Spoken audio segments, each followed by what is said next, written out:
안녕하세요. 김동섭입니다. 12월 18일 아침 시황 하도록 하겠습니다.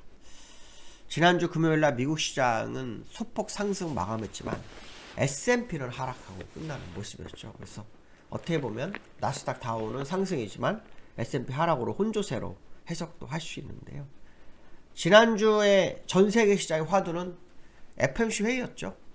시장에서는 금리 인하에 대한 연준 생각을 좀 봤었는데 제롬 파월이 금리 인하에 대해서 심도 있게 대화를 나눴다 뭐 이런 발언이 나오면서 미국 시장을 상승시켰죠. 그래서 지금 미국 시장이 전 세계에서 가장 강한 그런 모습인데요. 주말에 나온 뉴스를 보면 제롬 파월의 발언은 역대급 실수다 뭐 이런 발언도 나오고 있고요. 그의 발언을 이해할 수 없다 이렇게 얘기를 하네요. 특히 정치적 선택을 한 거 아니냐. 원래 제롬 파월이 약간 정치적인 성격이 좀 있죠. 그런 경제학자가 아닙니다. 경제학자가 아닌 상태에서 연준 의장을 한 사람인데요. 어쨌든 그 발언에 대해서 이해할 수 없다라는 발언이 있었고요. 특히 뭐 BIS라든가 아니면 IMF라든가 또 이런 데서는요. 발언이 너무 이른 거 아니냐, 성급한 거 아니냐 이런 발언을 했어요. 근데도 존 윌리엄스 뉴욕 연은 총재는 또 이런 얘기를 합니다.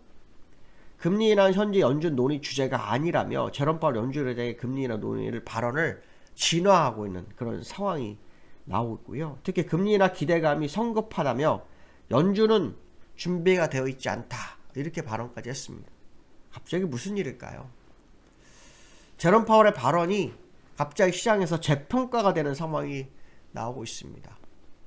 너무 가파른 금리 인하를 언급하고 있는데요. 제가 항상 이제 그런 얘기 했잖아요. 시장에서는 금리 인하 명분이 필요하다고.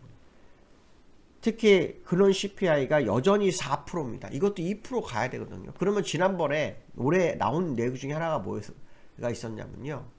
이 소비자 물가지 3.5% 정도를 3%대를 뉴노멀로 보자. 그렇게 되면은 사실은 근원 CPI 4%가 높은 게 아니고 소비자 물가의 3.1은 정상이 되는 거예요.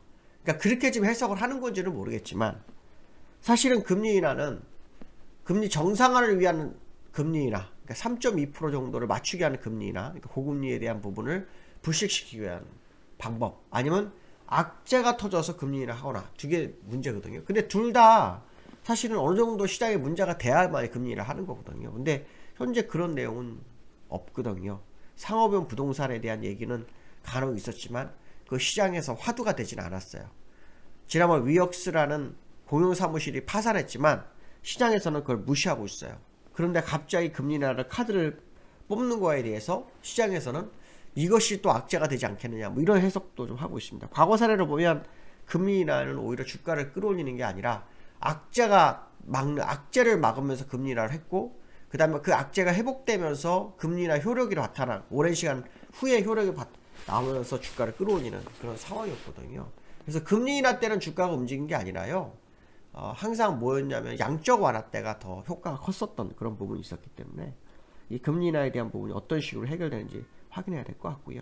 이번 주에는 19일날 페덱스 실적 발표가 있고요. 21일날 나이키 실적 발표가 있습니다. 그리고 22일날 개인 소비 지출 PC 발표가 있습니다. 요거 세 가지가 이번 주에 또 화두가 되겠네요. 어쨌든 금리 인하 기대감이 굉장히 커서 지난주에 보면 골드만삭스 내년에 5번, 베인코브 아메리카도 5번, 도이체방크 6번까지 얘기했는데 FOMC는 1년에 8번이죠. 특히 선거 전일 때는 금리를 변동을 주지 않는 게 시장의 또 원칙이라고 합니다. 그러면 6번이면 거의 매번 하는 거죠.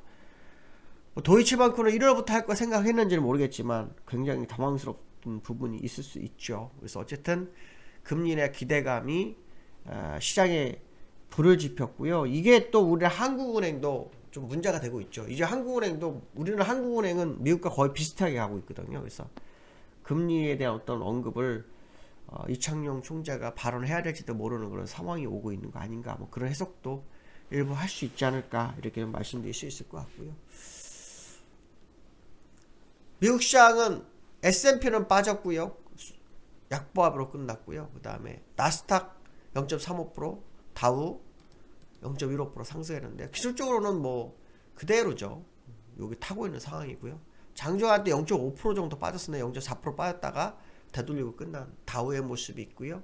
나스닥도 장중에 좀 빠졌었죠. 약보합 정도 했다가 0.5%까지 상승했다가 이적 0.3에서 그런데 요즘 행보라고 하는 그런 시장의 모습이 있다. 이런 해석을 해볼 수 있을 것 같습니다. 사실 국제유가 얘기가 좀 있더라고요. 국제유가가 하락하지 않는 이유가 있는데요. 그게 제가 지난번에 한번 이런 얘기를 했을 거예요. 과거에 감사를 하면 그 점유율을 뺏긴다. 그런 얘기 했었죠. 뉴스에 이런 얘기가 나오는데 셰일가스가 기술력이 너무 좋아져서 그 감사라는 부분을 메워주고 있다고 합니다. 생산을 늘리고 있답니다. 그래서 유가가 더 이상 상승하지 않는다. 이런 뉴스가 있더라고요. 그럼 제가 예상했던 게 맞는 거죠. 결국 이 국제유가는 미국이 산유국들을 위협하는 상황으로 갈 수 있다. 그런 해석을 한번 해볼 수 있겠죠. 그렇지만 국제유가도 기술적으로는 지난번에 얘기했죠. 제가 만약에 언더슈트에 가면 60불대 가는 거고 그렇지 않다면 이 정도에서 멈출 수 있다. 뭐 그런 얘기를 한번 해줬었는데요. 어떤 식의 흐름이 나오는지 한번 지켜볼 필요성이 있겠다. 이렇게 말씀드릴 수 있고요. 지난번에 대주주 주식 양도세 완화 이거 논의하지 않고 있다는데 주말에 뉴스가 하나 나오네요. 대통령실에서 이게 윤석열 대통령의 공약이었다라고 하네요. 그래서 지금 뭐 이번 주에 뭐 발표가 있을 수 있다 뭐 이런 얘기도 나오네요. 그래서 10억에 근데 50억 정도로 올릴 수 있다 이런 얘기를 하는데요. 지난번에 그 외국인과 기관 지난주에 막 매수를 하면서 올렸을 때 개인이 무려 4조를 넘게 파니까 아마도 개인들의 어떤 매도가 시장에 부담되는 거 아니냐. 전 세계가 산탈리를 가는데 우리는 뭐냐. 뭐 이런 분위기가 형성된 거 아닐까 싶은데요. 정부 시행령으로 진행을 할 수 있다고 합니다. 그러니까 국회에서 입법 절차가 필요가 없기 때문에 정부가 잘 검토해서 한다. 뭐 그런 얘기도 좀 있는 그런 모습이 있는데요. 한번 지켜보실 필요성이겠죠. 또 좋은 뉴스 중에 하나가 증시 대기 자금이 늘었다고 하긴 하네요. 고객 예탁금이 지난달 초에 약 44조였는데 이번에 금리나 발언 후 10조 정도, 한 8, 9조가 늘어서 51조까지 늘었다고 하는데요. 산타랠리를 기다리는지를 한번 봐야 될 것 같습니다. 근데 신용거래 융자는 소폭 한 1조 정도 늘어서 17조 4천억이 됐거든요. 그래서 신용융자는 늘어나는 거 좋은 게 아니죠. 자금이 늘어나는 것, 물론 증시자금 대기자금이 늘었다가 주가가 오르는지 그것도 봐야 됩니다. 그래서 시장에서는 지금 상황을 봤을 때 추가로 상승할지 않을지 뭐 요거에 대해서 상당히 좀 많은 얘기가 있는 상황이고요. 존 윌리엄스 발언이었나요? 국제유가가 좀 올랐어요. 원달러는 국제유가가 원달러 죄송합니다. 원달러는 좀 소폭 상승해서요. 장중한 때 1,300원을 터치를 했었고요. 지난주 금요일날 1,296원에 끝났는데 지금 1,300원 언저리에서 마감을 하는 모습입니다. 특히 약간 하방지수성을 이 3번 연속으로 지금 확인하는 과정이라서 오늘 이 원달러가 1,300원을 향해서 가는지 한번 볼 필요성이 있고요. 그 다음에 이제 지난주에 수급 동향을 보시면 외국인 기관 쌍끌이 매수 기관만 개인만 팔았잖아요. 왜 개인인지 보시면 2조 6천억 거의 3조 4조 팔았잖아요. 그래서 이 양도세 완화가 개인의 매도를 뭐 방어할 거다 이런 생각도 좀 하는 것 같습니다. 근데 항상 이 상승할 때는 개인은 팔고 외국인과 기관은 사는 거 그런 모습이 있었기 때문에 꼭 저게 양도세 완화를 하는 뭐 이유가 되지는 않을 수 있다고 보는데요.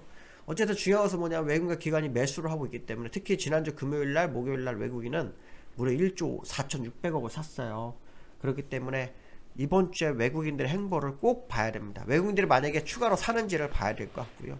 그렇지 못할 경우에는 일단 매도 물량이 또 나올 수도 있겠죠. 왜냐하면 미국에서도 너무 가파른 상승에 대한 차익 매물 가능성 뭐 이런 얘기도 지금 상당히 있기 때문에 뭐 연말 산타 랠리를 기대하는 사람 입장에서는 외국인과 기관의 매수가 정말 필요하겠지만 또 시장에서 너무 많이 올랐다 생각하는 입장에서는 그들의 매도로 전환하는지 또 봐야 되는 게 시장의 모습이거든요. 그래서 외국인들의 행보를 한번 지켜볼 필요성이 있겠다 이렇게 말씀드리고 싶습니다. 오늘 여기까지 하겠습니다. 감사합니다.